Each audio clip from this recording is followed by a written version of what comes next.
Hi everybody, this is Alchemist2, and I am back again with another book review.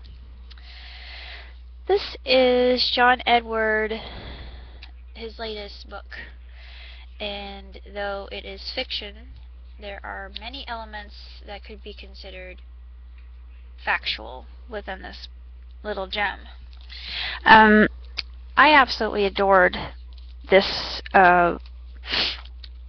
absolutely incredible book, and it's over 479 pages, and I probably would have read it in a couple of days, but due to the fact that I've been working, I really didn't have a lot of time to sit down and peruse it as I would have liked. The story deals with the veil between our world and the spiritual world thinning, and a lot of very unusual things are occurring here.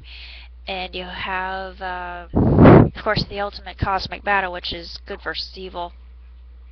And then you have interconnection in this book itself.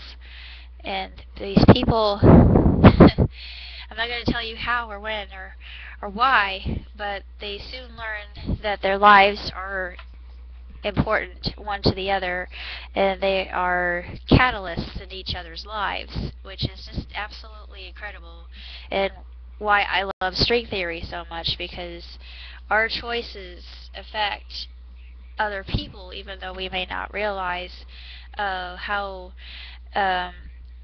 much of an impression we actually make. And I've seen this in action. In fact, I have a really good example of it, and this may seem like kind of a, piddly example, but I don't feel it is. So just hear me out. I was working at Kmart for 3 years, and somebody came through my aisle who had recognized me from that position, which I had held in 2006. Actually, it was 2006 to 2009. 2009 was when the business went bankrupt, which I could see coming from miles away, but I know, I digress. They came through my aisle, and she said, "I recognized you from before." When I mentioned Kmart, she said, "That's where I know you from." So even though I had nearly forgotten about her, she had not forgotten about me. And possibly it was because I paid her kindness when I was working there, and I try to pay everybody kindness, even the people that are cantankerous.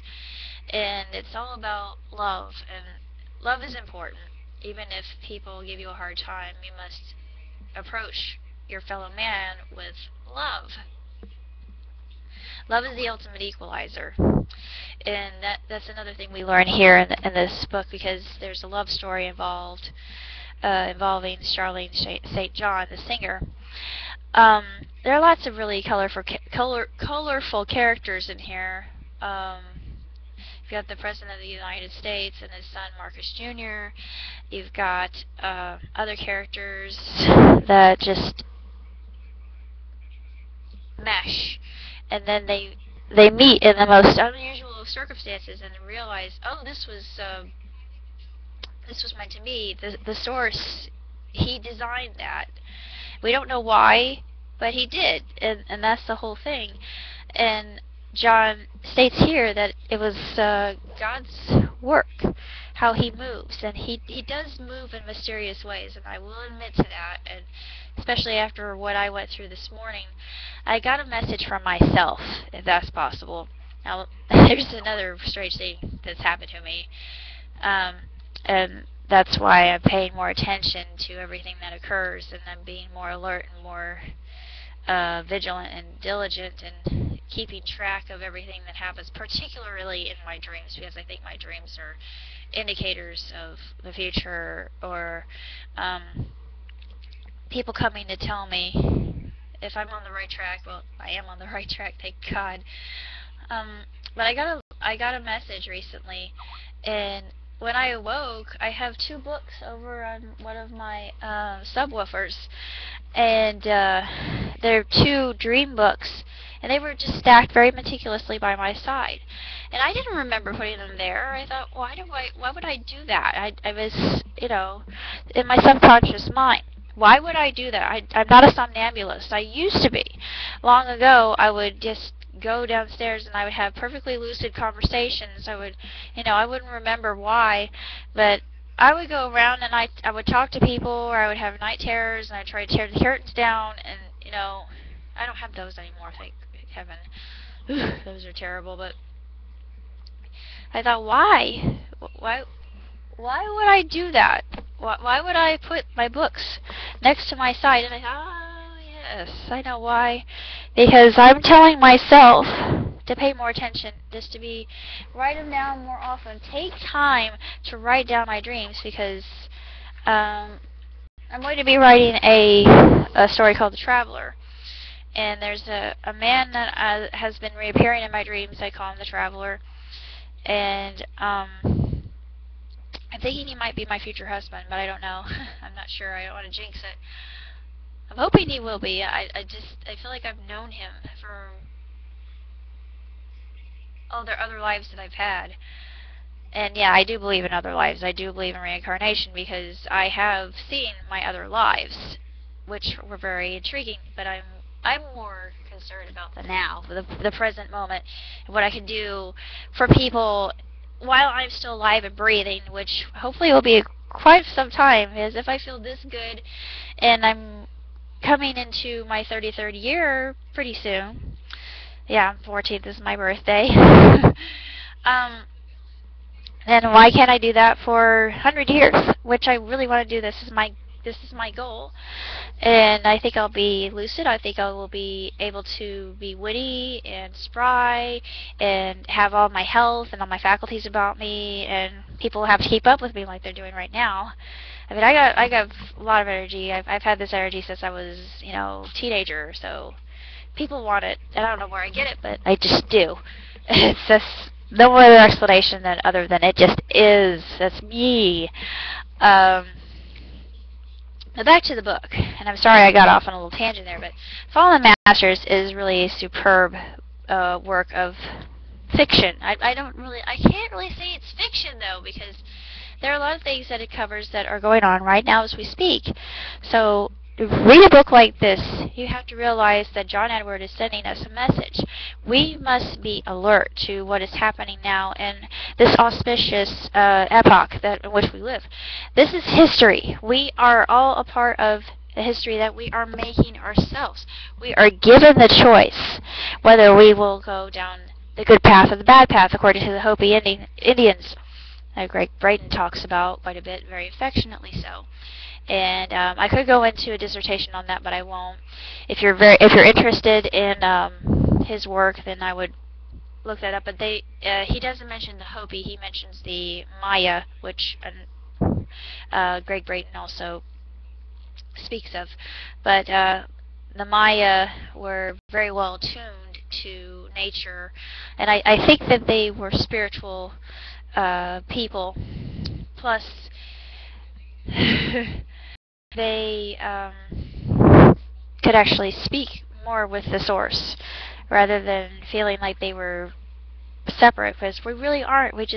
We put so many barriers up, and one of those barriers is, God forgive me, I'm a futurist and a techie as well, so this goes against a lot of my grain. We need to take away some of the outside noise and detractors and distractions from what I call the matrix of the cosmos.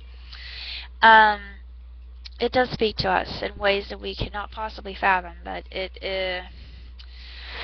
does speak in methods that we just cannot understand, and moves in very mysterious, sometimes humorous ways.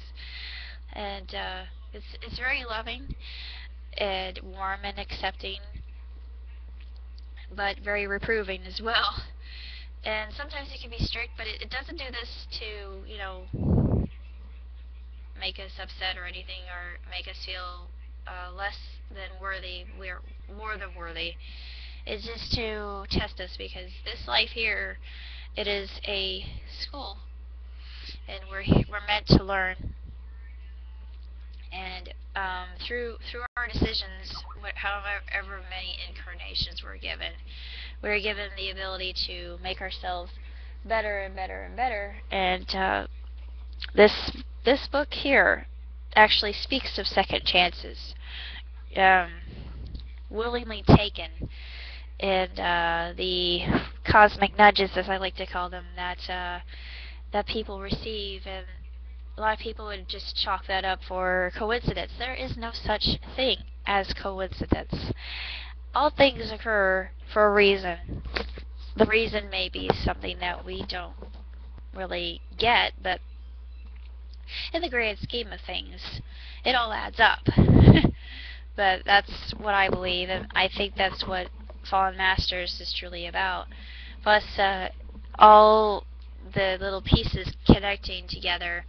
And just like it says on the inside flap, it's a combination of the Shack and Dan Brown's Angels and Demons. And it truly is a phenomenal book, and I was completely wrapped with it when I picked it up. I just couldn't put it down. And John Edward really has the gift of writing, and he's very visual and vivid in his descriptions. And I especially like the way he discussed heaven, because Sylvia Brown herself describes it in the same way, and I thought, this is exactly how I visualize it in my mind's eye. And I think at some point in time I saw the Great Hall of Records in one of my dreams. That was a long time ago. Ugh, I missed that, but it just is the colors that you will see there. They are the most brilliant, vivid colors that you will ever see in your entire lifetime. There's nothing here on this planet that it even compares. So I can say the same thing about the universe itself, from what I've seen. And I haven't really done any traveling recently in my dreams, but it's just absolutely fantastic. And I just truly love it. And the traveler in my dreams actually called me a cosmic dancer.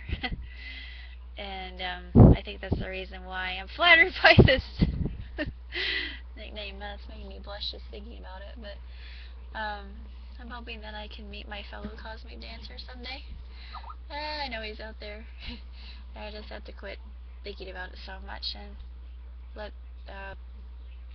the dice fall where they may, so they say, and continue to walk in the correct pathway, whichever way that may be. And I feel like I'm on that safe path, so to say. So that's my review of Fallen Masters, and hopefully I will be doing a review of Skyfall fairly soon. I'm reading Shada, which is a Douglas Adams Doctor Who crossover book, and it's hysterical. I can't wait to do a review of that. And I haven't started reading The Casual Vacancy, which is J.K. Rowling's Sherlock Holmes novelization. And in case you haven't noticed from the past, I am a huge Sherlock Holmes fan, and also a Sherlock Holmes purist. So, no, I don't watch Elementary, just so you know. So, that's basically all I have to report for now, and I shall catch you later. Ciao!